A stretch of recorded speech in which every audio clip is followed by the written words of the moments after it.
Bukod sa bibisita sa sementeryo, binabantayan din ang daloy ng trapiko sa labas ng Cagayan de Oro City Public Memorial Park. Yan ang unang balita live ni Cyril Chavez ng GMA Regional TV. Cyril!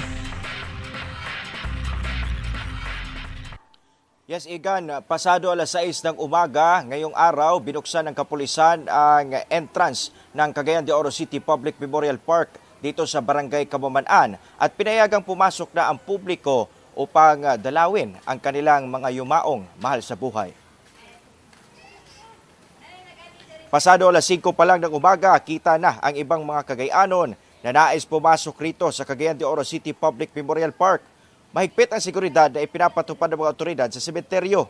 Nakabantay rin ang Roads and Traffic Administration sa Trapiko at City Local Environment and Natural Resources Office o CLENRO bilang tagapangasiwa nitong sementeryo. May ilang bagay na rin na nakumpiska mga otoridad na ipinagbabawal dito sa sementeryo gaya na lang ng posporo at lighter. Bawal na ito dahil meron ng designated area para sa mga nais magsindi ng kandila.